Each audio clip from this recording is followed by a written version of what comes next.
Esprit Saint dans nos cœurs, pour qu'on puisse découvrir la splendeur de la création du Seigneur sur ce monde invisible. Dieu notre Père a créé le monde visible et le monde invisible. Et dans ce monde invisible, nous avons ces anges qui viennent à nous, qui viennent pour nous guider, nous aider. La parole de Dieu dans le psaume 91 nous dit « Il donne mission à ses anges de te garder sur tous tes chemins. Le malheur ne pourra te toucher, ni le danger approcher de ta demeure. Ils te porteront sur leurs mains pour que ton pied ne heurte les pierres. » Cette parole, elle est du psaume 91. Et nous la connaissons, nous, spécialement, dans les évangiles de Luc, de Marc et de Matthieu, car le malin, dans la 3e tentation au désert, pour tromper Jésus, vous savez qu'il est malicieux, cet ange de ténèbres. Alors, pour tromper Jésus, il dit à Jésus, « Si tu es le Fils de Dieu, jette-toi d'ici en bas, car il est écrit, il donnera pour toi des ordres à ses anges, afin qu'ils te gardent. Et encore, sur leurs mains, ils te porteront, de peur que tu ne heurtes du pied quelques pierres. » Mais Jésus lui répondit, « Il est dit, tu ne tenteras pas le Seigneur ton Dieu. » Comme le malin ne pouvait pas, après ces 2 premières tentations, ne pouvait pas influencer Jésus, il dit, « Je vais prendre la parole de Dieu. » Il me répond tout le temps par la parole de Dieu. C'est astucieux. Prends la parole de Dieu, mais Jésus connaît la parole et il la déforme pas. Le malin la déforme pour nous détruire et nous tromper. Il faut savoir ça. Alors, Jésus lui répond encore par une parole. « Tu ne tenteras pas le Seigneur ton Dieu. » Et il s'est en allé. Alors, ça nous donne une manière de se battre contre le démon par la parole de Dieu. Une autre parole qui nous est donnée dans l'Exode au chapitre 23, versets 20-21. Le contexte de cette parole, c'est des promesses et des instructions que le Seigneur donne en vue de l'entrée en Canaan. Vous savez que Moïse est sorti d'Égypte, il a resté pendant 40 ans au désert, et là, il est aux portes de Canaan, la terre promise. Et là, le Seigneur lui donne une instruction. Il dit, « Je vais envoyer un ange devant toi pour te garder en chemin et te faire parvenir au lieu que je t'ai préparé. » Toutes ces paroles-là sont pour nous aujourd'hui. Respecte sa présence et écoute sa voix. C'est toujours vrai aujourd'hui. Révère-le, ça veut dire respecte-le, il est toujours avec toi. Écoute sa voix, ne lui sois pas rebelle. On peut se rebeller contre l'Esprit Saint, mais contre l'ange aussi. Il ne pardonnerait pas vos transgressions, car mon nom est en lui. Alors nous apprenons de grandes vérités. Le nom du Seigneur est dans l'être de l'ange. Ça veut dire qu'il porte en son être la présence de Dieu lui-même. Mais, si tu écoutes bien, voyez-vous comment il nous faut apprendre à écouter dans notre vie? Si tu écoutes bien sa voix et fais ce que lui te dit, je serai l'ennemi de tes ennemis. Voilà la promesse. Mais avant qu'il soit l'ennemi de nos ennemis, de toutes les sortes d'ennemis intérieurs ou extérieurs, le Seigneur dit, toi, tu as ta part à faire. Écoute sa voix, puis fais ce qu'il te dit. Je serai l'ennemi de tes ennemis et l'adversaire de tes adversaires. Mon ange ira devant toi et te mènera chez. Puis là, il nommait toutes les tribus, les nations qui étaient. Alors ensuite, il rappelle le contexte de l'alliance, le code de l'alliance. Jésus, dans les évangiles, nous rappelle la présence d'un ange à côté de chaque enfant. Vous souvenez-vous de ça? Ne scandalisez pas ces petits, car il voit toujours le visage de mon Père qui est aux cieux. Donc, il nous dit, Jésus lui-même, que chacun de nous a un ange qui voit le visage du Père. Puis cet ange est à côté de chaque enfant. Alors, à la fête des anges gardiens cette année, le pape François nous dit, « Si l'un de nous pensait pouvoir cheminer seul, il se tromperait tellement. Il tomberait dans ce piège si grand qu'est l'orgueil. » Les apôtres se disputaient un jour pour savoir qui serait le plus grand. Il dit, nous autres aussi, comme évêques, comme cardinaux, on pourrait bien se disputer pour le carriérisme. Il appelle ça de même. C'est comme on a du standing, du pouvoir, nous autres. On est des cardinaux, on est des évêques. Jésus propose l'enfant aux apôtres. Si vous ne redevenez comme un petit enfant. Alors il dit, les enfants écoutent avec un cœur ouvert et sont dociles à leur ange gardien. Donc, le pape, il nous dit, il reprend la parole de l'exode que je viens de vous proclamer et il nous le redit. Chacun de nous, selon la tradition de l'Église, a expliqué le pape à un ange avec soi qui nous garde, qui nous fait sentir les choses. Combien de fois avons-nous entendu « Mais cela, tu devrais le faire comme ça. » Ça ne va pas, fais attention. Tellement de fois on a entendu ça. Fais attention. C'est la voix de notre compagnon de voyage. Soyons assurés qu'il nous accompagnera jusqu'à la fin de notre vie avec ses conseils et par conséquent, ouvrons l'oreille à sa voix. Ne nous rebellons pas, car la rébellion, l'envie d'être indépendant, c'est une chose que nous avons tous en nous. C'est l'orgueil, ce qu'a connu notre père Adam au paradis terrestre. C'est la même chose. Ne te rebelle pas, suis ses conseils, insiste le pape François. Personne ne marche tout seul. Si on lui dit « va-t'en notre compagnon de route » parce qu'on ne veut pas ses conseils, chasser ainsi son compagnon de route est dangereux parce qu'aucun homme, aucune femme ne peut se conseiller soi-même. Je peux conseiller quelqu'un d'autre, mais pas me conseiller moi-même. Il y a l'Esprit Saint qui me conseille, il y a l'ange qui me conseille. Ce n'est pas une doctrine un peu fantaisiste sur les anges, non, c'est la réalité. A insisté le pape. Conclusion, quel rapport est-ce que j'entretiens avec mon ange gardien? Je l'écoute. Est-ce que je lui demande de me protéger? Est-ce que je lui dis bonjour le matin? Est-ce que je parle avec lui? Est-ce que je lui demande ses conseils? Il est à mes côtés. Cette question, chacun de nous peut y répondre aujourd'hui. Comment est ma relation avec cet ange que le Seigneur a envoyé pour me garder et m'accompagner en chemin, qui voit toujours le visage du Père qui est aux cieux? Alors, un jour, j'ai dit au Seigneur Jésus, « Seigneur, j'aimerais tellement ça connaître mon ange gardien. » Parce que moi, j'ai fait une expérience spirituelle avec le Père. Beaucoup d'expériences avec Jésus. J'ai fait des expériences spirituelles avec l'Esprit Saint. Mais je n'ai jamais fait avec mon ange gardien. J'aimerais ça, Seigneur. Ça, c'est un caprice d'enfant. Dans la foi, je le sais que j'ai un ange gardien. Est-ce que j'ai besoin de le sentir? Devrait pas. Ça devrait me suffire qu'il soit là par la foi. Il est là, le Seigneur le dit. Mais le Seigneur, il écoutait mes caprices. Un soir, je finissais une retraite à Jésus-Ouvrier. Je suis allée coucher dans un chalet. Et j'étais dans mon lit dans ce chalet et j'ai ressenti la présence de mon ange gardien au pied de mon lit qui me regardait. J'ai senti qu'il était toute douceur et adoration pour le Seigneur.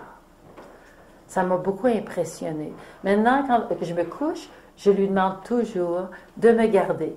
Comme la parole nous dit, que je viens de vous proclamer, l'ange, il nous garde et il nous protège. Quand je suis à la Medjugorje, j'ai ressenti de nouveau sa présence au pied de mon lit. J'ai dit, mon ange, tu viens me protéger à Medjugorje. Ça m'a beaucoup surpris. Et je l'ai remercié. Ça, c'est une petite expérience personnelle. Les anges se manifestent énormément. J'ai lu le livre Padre Pio, Voici l'heure des anges. Padre Pio, il y avait un petit ange qui était avec lui. Il l'appelait toujours le petit ange. Et puis, après qu'il a reçu les stigmates, il dit, Saint-Michel est toujours à mes côtés. Ça, il a dit ça en toute réserve à des amis intimes. Parce qu'il avait eu une vision. Dans la vision, il y avait un très, très terrible démon, avec plein de démons autour de lui, une armée. Et Saint-Michel lui a dit, il faudra que tu le combattes. Et Padre Pio a dit, non, je ne peux pas, je suis trop petit. Il faudra que tu le combattes et je suis toujours avec toi. Alors, vous savez comment Padre Pio a lutté contre les esprits mauvais. Alors, c'était Saint-Michel qui lui était donné pour cette lutte. Maintenant, je vous ai promis que je reviendrai toujours à la parole de Dieu pour vous montrer que dans la parole de Dieu, c'est la parole de Dieu qui nous révèle la vérité. Si on veut savoir si quelque chose est vrai, il faut toujours revenir à la parole de Dieu. Alors, dans la table pastorale de la Bible, j'ai trouvé des noms d'anges, par exemple, ou des catégories d'anges. Alors, on a le mot archange, le mot armée des anges, 2 Chroniques 18, une armée des cieux qui viennent. Les chérubins, Isaïe 6, 2, les séraphins, Isaïe 6, 3, et les chérubins armés d'un glaive, Genèse 3, 24. Les chérubins en chasse du paradis, Adam et Ève, quand ils ont péché, ils sont armés d'un glaive.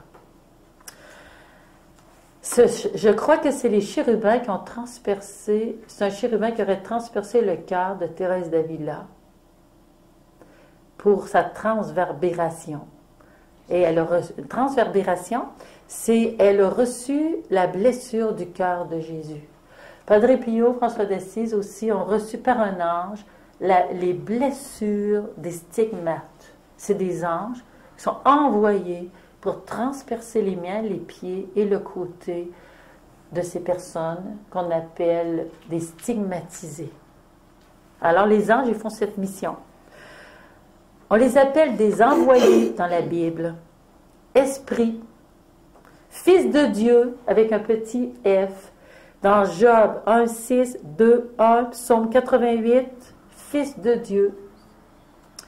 Gabriel, dans le livre de Tobie, là c'est un nom propre. Messager, plusieurs fois, messager. Michel, dans le livre de Daniel, dans le livre de Jude et dans le livre de l'Apocalypse. Michel, c'est un nom propre donné à un ange. Principauté, ça c'est comme une catégorie. Raphaël, un nom propre donné par le livre de Tobie. Satan, ça c'est un mauvais ange. Et on en parle souvent dans la parole de Dieu. Séraphim, serviteur. Je suis un serviteur comme toi, va dire Raphaël à Tobie le fils. Un vigilant aussi, on le trouve dans le livre de Daniel, c'est Nabuchodonosor qui a un songe. Il dit, j'ai vu un vigilant. C'est comme, pour lui, c'est comme un ange. Donc, en Colossiens 1,16, Paul il va parler des trônes, des seigneuries et des principautés. Je connais quelqu'un qui est mystique et à qui le Seigneur a révélé les cœurs des anges. Il dit, Monique, j'ai vu les trônes, les seigneuries, les principautés, c'était des anges magnifiques. Ensuite, dans Saint Gide, au chapitre 8, on va parler des gloires. Il parle des chrétiens qui blasphèment les gloires, mais dans un contexte où ces anges seraient devenus des anges mauvais. Comme dans Éphésiens 6, Paul va parler des anges qui sont devenus mauvais. On va le lire en Éphésiens 6. Revêtez-vous de l'armure de Dieu pour pouvoir résister aux manœuvres du diable, car ce n'est pas contre des adversaires de sang et de chair que nous avons à lutter, mais contre les principautés, contre les puissances. Voyez-vous, principautés et puissances, c'est des bons anges, mais quand ils sont devenus mauvais, ils sont encore des principautés et des puissances. Et contre les régisseurs de ce monde de ténèbres, contre les esprits du mal qui habitent les espaces célestes. Donc, des espaces célestes sont habités par des anges mauvais. Alors, Jude, il va nous parler de Michel, de Saint Michel, au verset 9 de sa lettre. Puis il va dire que Michel, lui, il n'insulte pas les démons. Il n'insulte pas Satan. Il dit que Dieu te réprime. Il y a une expérience qui a été vécue où des gens ont insulté le malin, puis s'est vengé. Ça fait qu'on a à respecter les créatures de Dieu, même s'ils sont devenus méchantes et mauvaises. Alors on fait comme Saint Michel, que Dieu te réprime. C'est Dieu qui commande à ses anges. Quand ils sont devenus mauvais, ils n'ont pas de pouvoir sauf celui que le Seigneur permet. Et quand le Seigneur permet un pouvoir aux anges mauvais, c'est pour notre plus grand bien, pour le bien de ses enfants. Il nous met à l'épreuve pour que nous puissions croître dans la foi. Apocalypse 1, 20, les anges des 7 églises. Ça nous dévoile que le Seigneur donne des anges aux églises. Les églises comme diocèse, qu'on dirait nous autres, les églises comme paroisse et les églises comme lieu. On nous parle d'anges adorateurs dans chaque lieu où Jésus, Eucharistie, est présent. Plusieurs les ont vus. On les a, mais je les ai pas, j'ai pas de parole de Dieu là-dessus, c'est des expériences mystiques. Mais on les appelle les anges des 7 églises. Les anges adorateurs, on en voit dans l'Apocalypse qui se prosternent devant le Seigneur. Apocalypse 3, 5, mon Père et ses anges. C'est Jésus qui parle de son Père qui a des anges. 8, 2, c'est Saint Jean qui voit. Je vis 7 anges en faction devant Dieu. Alors, bonjour, nous savons qu'il y a des anges, et nous le savons qu'il y en a 7 en faction, ça veut dire prêts à obéir aux ordres du Seigneur. Nous le savons par Raphaël, qui le dit à Tobie. Je suis un des 7 anges qui se tiennent devant Dieu. Je vais vous en reparler quand je vais parler des 3 anges dont on sait le nom. Zacharie 1, 9, 4, chapitre 4, verset 1 aussi, chapitre 5, verset 5, chapitre 5, verset 10. Il nous parle de l'ange porte-parole. Donc, ces anges, ils ressemblent à celui-ci. C'est un ange porte-parole. Il va dire la parole de Dieu. 3 fois, il va parler de l'ange porte-parole. Dans Malachie, l'ange de l'alliance que vous désirez. Il y a des anges guerriers, 2 Maccabées, 2 fois dans les Maccabées, on parle d'un guerrier auxiliaire envoyé du ciel. Donc, il y a des anges guerriers qui viennent combattre. J'ai vu sur Internet, dans le temps des croisades, il y avait un roi lépreux. Et ce roi devait empêcher que les musulmans, avec le grand, comment on l'appelle, les chefs des musulmans, j'ai oublié le chic, mais c'était plus que ça. Je me sens que c'est Salaman, son nom, un sultan. Un sultan très, très, très puissant qui avait toujours eu la victoire. Ils étaient très, très nombreux. Et puis ce roi lépreux avait beaucoup de foi. Il dit, on va quand même faire la guerre contre lui. On ne laissera pas la terre sainte aux mains des musulmans. Elle appartient aux chrétiens. Alors il s'est battu contre les hordes des musulmans. Il y avait des milliers très puissants. Et le Seigneur a envoyé un ange et ils ont perdu la guerre. Les autres, ils appelaient ça le guerrier qui est blanc. Il y avait un guerrier blanc. C'est qui ce guerrier blanc qui les a aidés à se battre?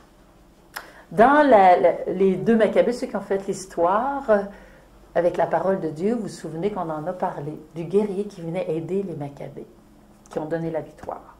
Apocalypse 20, 12, 12 portes gardées par 12 anges. C'est des anges gardiens. Alors, ils gardent les portes de la ville Jérusalem. C'est comme la porte de l'Église ou la porte du royaume de Dieu, qu'on pourrait dire nous autres. Maintenant, Saint Grégoire le Grand, c'est un pape, on appelle le Grand, il explique la signification des noms des anges. Alors, le nom désigne leur fonction et non leur nature. Car c'est lui qui le dit, ces esprits bienheureux de la patrie céleste sont bien toujours des esprits. Mais on ne peut les appeler toujours des anges. Pourtant, dans la Bible, on dit toujours des anges. Parce qu'ils ne sont des anges que lorsqu'ils portent un message. Autrement dit, dans le ciel, on ne connaît pas leur nom. Car leur nom indique leur nature, c'est leur être. Mais on n'a pas fini. Gabriel, dans la tradition, on les appelle archanges. Pourquoi? Alors, je vous prends un petit peu plus loin. Les archanges, tirés du grec arché, j'ai trouvé ça sur le site du Vatican. Arché, ça veut dire commandement. Angelos, ça veut dire messager. Donc, arché, commandement. Angelos, messager, c'est du grec ça. Et les deux ensemble, archangelos, ça veut dire chef parmi les anges, archange. Alors, on a pris l'habitude d'appeler archange ces trois grands anges qui viennent, Michel, Gabriel, Raphaël. J'ai pas vu dans mes traductions qu'on les appelait archanges, mais ils agissent comme des chefs, ils sont devant Dieu, en faction, prêts à exécuter ses ordres. Alors, Gabriel a été envoyé à Marie, nous dit Grégoire le Grand. C'était un des 7 devant Dieu. On appelle anges ceux qui portent les messages moins importants et archanges les plus grands événements. Donc, pour annoncer l'incarnation, le plus haut de tous les événements, le plus grand de tous les événements, c'est Gabriel qui a été envoyé. Comment on connaît Gabriel? On va vous le dire. On l'a connu dans l'Ancien Testament. Le saviez-vous? Moi non plus. J'ai appris beaucoup de choses en préparant ces enseignements. Donc, Grégoire dit, certains d'entre les anges sont désignés par un nom propre, signifiant la nature de leur action. Donc, pas la nature de leur être. Parce qu'habituellement, dans la Bible, le nom signifie la nature, l'être. Comme quand Dieu a donné son nom à Moïse, il a dit, je suis celui qui suis. C'est quoi ça? C'est l'être profond de Dieu. Il est l'être, l'existant. Il était avant, pendant, après. Il est subsistant pour toujours. C'est son nom. Alors, c'est lorsqu'ils viennent vers nous pour exercer un ministère qu'ils reçoivent chez nous des noms tirés de leur fonction. Que veut dire le nom Michel? Qui est comme Dieu? Que veut dire le nom Gabriel? Force de Dieu. Le nom Raphaël, Dieu guérit. Alors, je cite maintenant un extrait d'un travail que Gisèle Kirouac a fait parce que aujourd'hui, il y a une mode dans le Nouvel Âge qui veut donner d'autres noms aux anges et qui veut faire des pratiques avec ces autres noms. Alors, elle dit, nous sommes en septembre 2014, certaines révélations privées nous ont apporté une nouvelle dévotion, le chapelet angélique. La voyante, dans ce cas-ci, s'appelle Marie-Rose, mais on ne sait rien d'elle. Pour un discernement, c'est un écueil important. il y a un autre problème. Dans son chapelet, il nous invite à prier 4 archanges, dont les noms ne sont pas cités dans la Bible, mais dans des écrits apocryphes. Voilà le piège. Nous devons maintenant avoir énormément de discernement sur les anges qu'on nous apporte, les noms des anges. Cette situation a déjà été débattue dans 2 conciles. Donc, ce n'est pas nouveau. Dans les conciles du 8e siècle, ceux de Rome et d'Aix-la-Chapelle, les papes concernés en ont tiré une directive, à savoir que l'on peut représenter les 7 archanges, les honorer ensemble d'un culte spécial, mais l'on doit s'abstenir de désigner par aucun nom ceux d'entre eux qui ne nous sont pas spécialement connus. Dans un autre article tiré du Vatican, ça va être dit que les papes à ce moment-là, seuls 3 d'entre eux ont révélé leur nom, Michel, Gabriel et Raphaël. Ils ont dit « Je suis Gabriel, je suis Michel, je suis Raphaël ». Il faut se mettre en garde, donc, d'en désigner d'autres avec précision.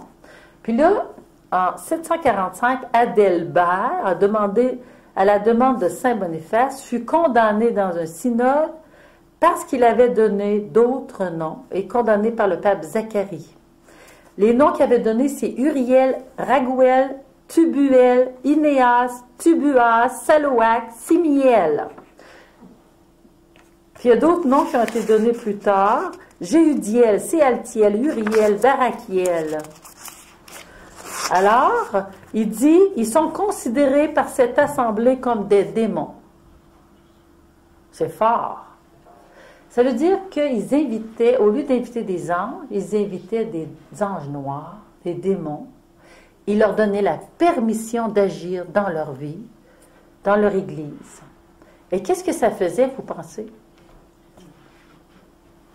Alors, on a condamné, il y a des dictionnaires portatifs des conciles. Dans les dictionnaires, on trouve sous le pape Zacharie qu'on condamna au feu les écrits du premier comme impies et insensés. Mais ça revient. Présentement, on parle de la Bible des anges, où on donne plein de noms d'anges. C'est un piège. Si vous rencontrez des personnes qui ont demandé le nom de leur ange et qui ont reçu un nom par quelqu'un, bien, vous leur direz c'est un piège. Et ce n'est pas un vrai ange qu'ils ont reçu, c'est un ange noir. Dans les conciles de Rome 745, on doit s'abstenir de désigner par aucun nom ceux d'entre eux qui ne nous sont pas spécialement connus.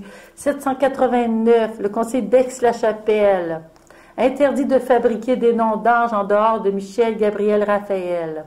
2001, il faut réprouver l'usage de donner aux anges des noms particuliers que la Sainte Écriture ignore, hormis ceux de Michel, Gabriel, Raphaël. Voilà qui est clair, il devrait donner à réfléchir à tous ceux qui aujourd'hui prétendent pouvoir donner un nom à tous les saints anges gardiens. Donc, c'est très important. On peut le trouver sur les sites du Vatican, ange gardien. Vous signez ange gardien. Voyez-vous, les 7 anges, ils avaient gardé Gabriel, Michael et Raphaël, mais ils ont ajouté Raguel, Sarachiel, Rémiel, puis une fois Phanuel. Dans le livre d'Enoch, ils ont trouvé ces noms-là. Donc, nous autres, on est prudents. C'est ça que l'Église vient nous dire. L'Église nous protège parce qu'on est dans un grand combat présentement. Et le Nouvel Âge veut nous tendre des pièges. Puis on a introduit dans nos maisons des images. L'Église nous permet d'avoir des images des anges. J'ai cherché dans le catéchisme de l'Église catholique ce que l'Église nous dit à propos des images, des anges. Est-ce qu'on a le droit de mettre des images, des statues? Et j'ai trouvé que oui. Dans la liturgie, tous les signes de la célébration liturgique sont relatifs au Christ. Des images sacrées, Marie, les saints, les anges. À travers leurs icônes, c'est l'homme, à l'image de Dieu, enfin transfiguré à sa ressemblance, qui se révèle à notre foi, et même les anges, eux aussi, récapitulés dans le Christ. Même les anges récapitulés dans le Christ. Au concile de Nicée, images peintes, mosaïques, elles doivent être placées dans les saintes églises de Dieu, sur les ustensiles, les vêtements sacrés, sur les murs, les tableaux, dans les maisons, dans les chemins, aussi bien l'image de notre Seigneur, de Marie, celle des saints anges, tous les saints et des justes. Numéro 1161 dans le catéchisme de l'Église catholique. 1161. Donc, vous pouvez vérifier. C'est exact. Maintenant, qu'est-ce qu'on dit de Saint Michel? Chaque fois qu'il est besoin d'un déploiement de force extraordinaire, c'est Michel qui est envoyé, nous dit le pape Saint Grégoire. Son action et son nom font comprendre que nul ne peut faire ce qu'il appartient à Dieu seul de faire. Alors c'est lui qui a dit « Qui est comme Dieu ?» Cette parole. L'antique ennemi qui a désiré par orgueil être semblable à Dieu disait, ça on trouve cette parole-là dans Isaïe 14, 13. J'escaladerai les cieux par-dessus les étoiles du ciel. J'érigerai mon trône. Je ressemblerai au Très-Haut. C'est Satan qui a dit ça. C'est une parole révélée au prophète Isaïe. Elle ressemble vraiment à son orgueil, qui a voulu être comme Dieu. Or, l'Apocalypse nous dit qu'à la fin du monde, lorsqu'il sera laissé à sa propre force, avant d'être éliminé par le supplice final, il devra combattre contre l'archange Michel. Il y eut un combat contre l'archange Michel. Donc, on trouve ça dans Saint Grégoire, dans le Bréviaire des prêtres, au 29 septembre. C'est la vision de la femme et du dragon. Michel et ses anges combattirent le dragon, Apocalypse 12, 7, et le dragon riposta avec ses anges. Mais ils eurent le dessous et furent chassés du ciel. On le jeta donc, l'énorme dragon, l'antique serpent, le serpent de la Genèse. Vous vous souvenez le serpent? Qui s'est déguisé pour tromper. Et il a pris Ève et Adam par l'orgueil. Il dit, voyons, vous ne serez pas comme des dieux pour connaître le mal et le bien? C'est parce que Dieu est jaloux de vous. Il ne veut pas que vous soyez comme lui. C'est ce que lui veut. Il veut dépasser Dieu. J'escaladerai des cieux. Hein? Il est révolté contre Dieu. L'antique serpent, le diable diviseur, Satan, comme on l'appelle, le séducteur. Il est un séducteur et il essaie toujours de nous séduire par les anges, par les faux anges qu'on a introduits dans nos maisons présentement, pour discerner si c'est un vrai. Il y a des anges qui ressemblent à des belles femmes, toutes habillées en taffetas, en doré. C'est séduisant. Mais est-ce que ça nous fait prier? Ils s'en vendent dans toutes sortes de boutiques, de magasins.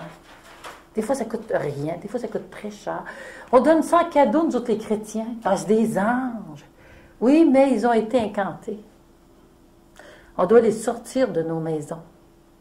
Ils portent des présences qui ne sont pas des présences priantes, adorantes, aimantes du Seigneur.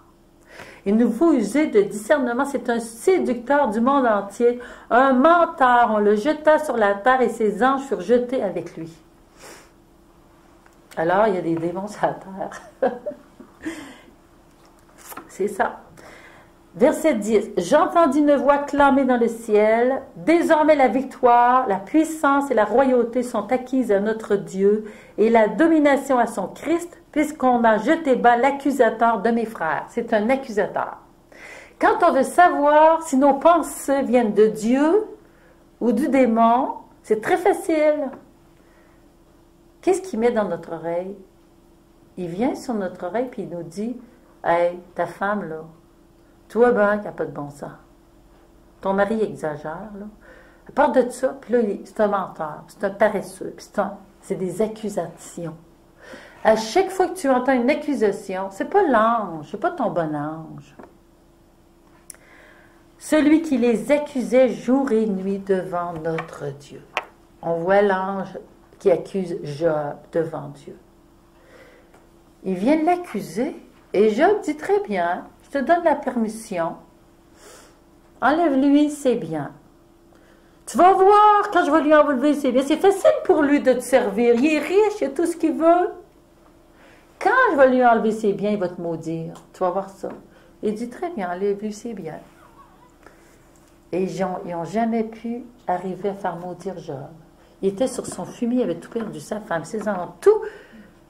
Puis, par exemple, il était fâché. Il était en colère. Il ne comprenait rien. Il dit à Dieu, pourquoi tu fais ça? Moi, je t'ai servi toujours. Je t'ai été fidèle. Je veux faire un procès contre toi. Je veux comparaître avec toi. On va être jugé. Ah, il était fâché. Puis le Seigneur, il aimait ça, qu'il parle de même, parce que lui, il était vrai.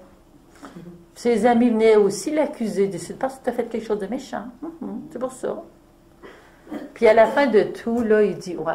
Le Seigneur dit, t'étais-tu là, toi, pour que je te demande des conseils? Est-ce que quand j'ai fait la création, est-ce que je t'ai demandé des conseils à toi? Il ne s'est pas expliqué devant son ami. Puis là, Job, il dit, très bien, Seigneur, tu es plus grand que moi. Je comprends rien, mais je m'agenouille. Nu, je suis sorti du sein de ma mère, nu, je y retournerai. Que ton Saint-Nom soit béni pour tout. Et là, il a reçu la bénédiction du Seigneur. C'était une très, très grande purification que le Seigneur a donnée à son ami pour qu'il fasse un très, très grand saint.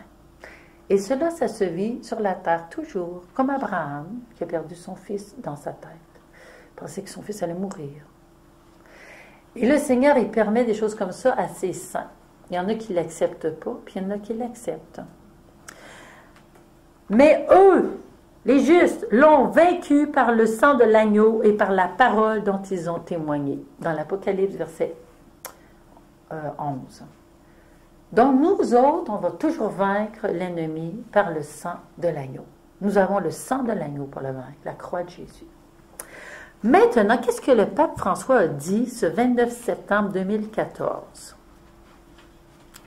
À propos des archanges et du combat spirituel, spécialement pour Saint-Michel. Notre pape actuel, il a des mots très, très simples. Il nous dit, le métier de lutter et de vaincre le mal a été donné par Dieu aux anges. Il affirme en même temps quelle lutte contre l'homme est engagée. L'intention de Satan est de détruire l'homme, notamment par des projets de déshumanisation et en séduisant sous l'apparence du bien. Toujours sous l'apparence du bien. Par exemple, l'aide à mourir. Apparence du bien. Interruption de grossesse. Aide médicale ou suicide assisté. Sous l'apparence du bien, on passe toutes les lois les pires de toutes, où on tue nos frères et sœurs, et le petit enfant qui n'a pas de défense. Le métier des anges, le rôle des archanges, Michel, Raphaël et Gabriel, dont c'est la fête liturgique. Le Seigneur a donné ce métier de lutter et de vaincre, principalement aux anges, je répète. Il a commencé la vision de la gloire de Dieu racontée par le livre de Daniel, celle de la lutte de l'archange Michel et de ses anges contre le dragon. C'est ce que le pape a fait. Ensuite, il a raconté la victoire. Et puis, il dénonce donc les projets de déshumanisation de l'homme. Il dit, hormis les péchés qui nous sont propres, tant et tant de projets de déshumanisation de l'homme sont l'œuvre de Satan. Simplement parce qu'il est l'homme, Satan est astucieux. La première page de la Genèse nous le dit. Il présente les choses comme si elles étaient bonnes, mais son intention est la destruction. Les anges nous défendent. Ils défendent l'homme et l'homme Dieu, l'homme supérieur, Jésus-Christ, qui est la perfection de l'humanité, le plus parfait. Pour cette raison, l'Église honore ses anges. parce qu'ils sont ceux qui seront dans la gloire de Dieu, parce qu'ils défendent le grand mystère caché de Dieu, c'est-à-dire le Verbe devenu chair. Le grand mystère caché de Dieu, c'est le Verbe devenu chair. Et la tâche du baptisé, de chacun de nous, c'est de protéger l'homme qui est en chacun de nous. Et cet homme, c'est Jésus. Jésus est en chacun de nous.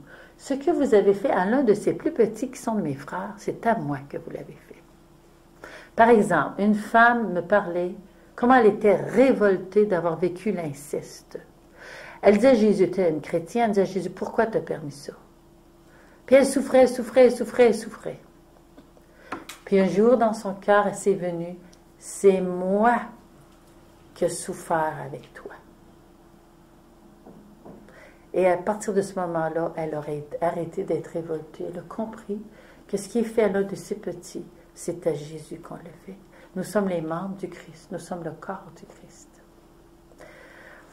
La tactique du diable, dit le pape, Satan, dans ses projets de destruction, invente des explications humanistes qui vont totalement à l'encontre de l'homme, à l'encontre de l'humanité et à l'encontre de Dieu.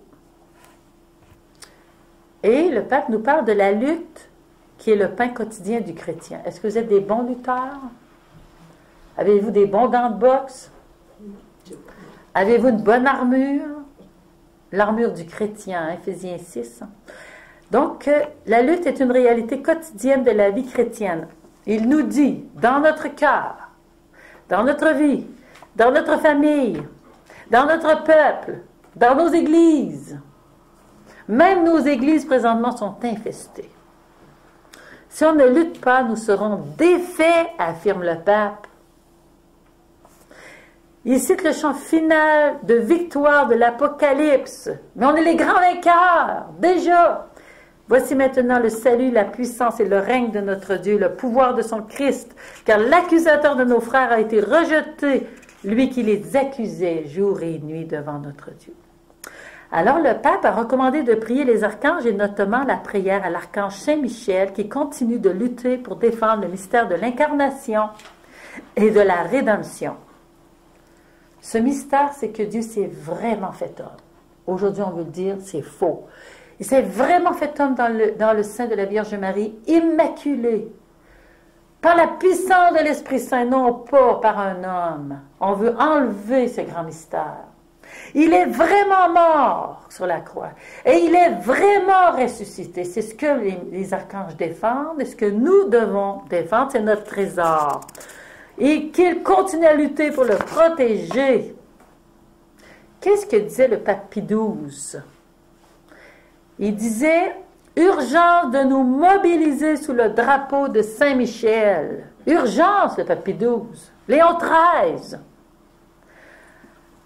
Que le pape Pie XII dont pape Pie XII fait mémoire, le pape a fait dire la prière à Saint-Michel après la messe. Vous souvenez-vous?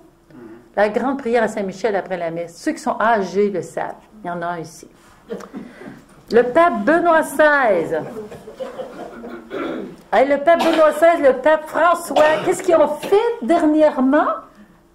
Ils ont fait mettre au Vatican, dans les jardins, une statue de Saint-Michel. Pourquoi? Parce que la lutte, elle est puissante. Les deux papes assis ensemble, on le voyait en photo, étaient devant la statue puis priaient. Saint-Michel Archange, de protéger l'Église. Maintenant, le pape Paul VI, voyez-vous, c'est pas une histoire, là. Le pape Paul VI a dit, Satan, il est l'ennemi numéro 1, le tentateur par excellence. Il existe vraiment, est doté d'une prodigieuse malignité. Il agit encore. Il est l'ennemi occulte qui sème les erreurs, les mésaventures dans l'histoire humaine. Il parle de la parabole du bon grain et de l'ivraie. Dès l'origine, il fut un homicide, il est menteur, père du mensonge. Jean 8, 44-45. Pape Paul VI dit encore, il est une insidieuse embûche à l'équilibre moral de l'homme. Il nous déséquilibre. Tous ceux qui vont dans le culte deviennent déséquilibrés, portés à la dépression, au suicide. C'est lui le perfide, le malin enchanteur qui s'est insinué en nous à travers les sens, la fantaisie, la concupiscence, la logique utopique, les contacts sociaux désordonnés au hasard de nos actions, introduisant en nous des déviations d'autant plus nocives qu'en apparence, elles sont conformes à nos structures physiques ou psychiques. Des déviations, c'est à quoi il veut dire. Il fallait donc quelqu'un qui soit en mesure de s'opposer à lui dans ses actions au milieu des hommes et dans ses efforts pour en dévier la route, selon son sinistre talent qui empêcha les hommes de revenir à la source, qui inéluctablement les soutient malgré leurs faiblesses, leurs erreurs, leurs chutes, leurs divagations hors des voies du salut. Et qui est cette personne? C'est Saint Michel. Saint Michel. Le Père, ça c'est la vision dont je vous ai parlé. Maintenant, j'ai apporté l'exorcisme de Léon XIII. Et dans l'exorcisme de Léon XIII, on voit la grande prière à Saint Michel Archange. Très glorieux prince de l'armée céleste, Saint Michel Archange, défendez-vous dans le combat. On connaît la petite prière de Saint Michel Archange qu'on dit souvent. Alors, le petit exorcisme, il y en a qui le disent dans des cas où c'est utile. En plus, dans l'histoire de l'Église, Saint Michel a 3 sanctuaires. Il est apparu je sais que j'ai lu l'apparition dans Saint Michel sur le Gargano, dans les Pouilles, à côté du tombeau, pas loin, de quelques kilomètres du tombeau de Padre Pio. Il y a un sanctuaire à Saint Michel Archange. Je ne vous lis pas les histoires, mais il est apparu, puis une fois il y avait la peste, une autre fois la ville était assiégée. Saint Michel apparaît et prédit la victoire des Siparitains. Il y a eu des tonnerres, des éclairs, et les ennemis ont été dispersés. Donc, Padre Pio, de façon immédiate, personnelle, constante, Saint Michel est aux côtés de tous ceux qui, souverains pontifes, lutteurs de la foi, sont investis par Dieu d'une mission importante. Sainte Jeanne d'Arc. Saint Michel Archange était avec Sainte Jeanne d'Arc. Et Padre Pio, il disait, il est toujours là. Je vous le redis. Dit le cardinal Louis Pi, dans le livre que je vous ai cité, à la page 247. Maintenant, je ne vais pas vous parler tout de suite de Raphaël. Je vais vous dire d'autres choses parce que ça va être trop long. Je vais vous parler de certaines choses que j'ai lues dans la table qui va compléter la table biblique. On appelle ça, oui. Il reste 5 minutes, parfait, c'est merveilleux. Je ne veux pas commencer quelque chose de très grand. OK. Dans Job, je vous l'ai dit, dans ses anges, même Dieu trouve des défauts. Job 15, 15. À ses anges, même Dieu ne se fie pas, parce qu'il y a eu des anges qui n'ont pas été fidèles. Psaume 77. Dieu déchaîna un escadron d'anges de malheur. Je ne vous dis pas qu'est-ce que ça veut dire. Matthieu 25, 41. Feu éternel destiné aux démons et à ses anges. 2 Corinthiens 11, 14. Satan se déguise en ange de lumière. 2 Corinthiens 12, 7. Une écharpe dans la chair, un ange de Satan qui tente sans arrêt Saint Paul. Et le Seigneur lui dit, ma grâce te suffit. Voyez-vous, on n'est pas enlevé de la lutte. 2 Pierre 2, 4. Dieu n'a pas épargné les anges. Ils ont dû avoir aussi une lutte et un choix. Jude 6. Le Seigneur a fait périr les anges. Apocalypse 9, 11. Elles ont comme roi l'ange de l'abîme. Apocalypse 12, 9. Satan et ses anges furent précipités sur terre. Donc ça, c'est des paroles que j'ai trouvées dans la Bible. On va finir par une belle note. L'aliment des anges, Sagesse 16, 20, Tu as nourri ton peuple avec l'aliment des anges. Quel est l'aliment des anges? La parole de Dieu. La condition de ressusciter. On sera comme des anges dans le ciel à la résurrection des morts. Quand on va retrouver notre corps, on sera spiritualisé. Jésus dit, les anges ignorent le jour et l'heure de la fin du monde, même le Fils. Jouait parmi les anges du pécheur qui se repent. Il y a une fête au ciel. Pourquoi que les anges sont heureux? C'est parce qu'ils travaillent fort pour notre salut. Nuit et jour. Lazare fut porté par les anges dans le sein d'Abraham. Dans le catéchisme de l'Église catholique confie aux anges d'emmener l'âme du défunt au ciel. Luc 25, le Fils de l'homme viendra dans sa gloire et tous les anges avec lui pour juger les vivants et les morts. À la résurrection, ça je vais revenir, les Sadducéens ne croyaient pas aux anges. Savez-vous, il y avait les pharisiens, puis il y avait les Sadducéens du temps de Jésus. Ils étaient une secte juive. Alors eux autres, ils ne croyaient pas à l'existence des anges. On trouve ça dans Actes 23, 8. L'Église, après la Pentecôte, selon les écrits du Nouveau Testament,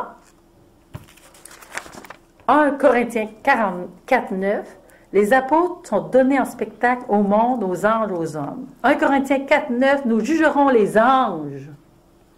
1 Corinthiens 13, 1, les langues des anges et des hommes, même si je les parlerais, si je n'ai pas la charité, je suis rien. Il y a des langues. Colossiens 2, 18, ravir la femme sous prétexte du culte des anges. Le culte des anges qu'on trouve aujourd'hui existait du temps de Saint Paul dans l'église aux Colossiens. Les Colossiens, eux autres, étaient attirés par toutes sortes de bizarres de choses. La nourriture bio, puis la nourriture naturelle, les remèdes. Ensuite, les anges, le culte des anges. Il dit, vous n'allez pas être sauvés par le culte des anges, mais par le Christ Jésus qui est mort pour vous. Il a été un des anges. Il parlait de l'ennemi. 1 Tite 5, 21. Devant les anges élus, je te conjure. Parce qu'on est toujours devant les anges. Alors il dit, je te conjure.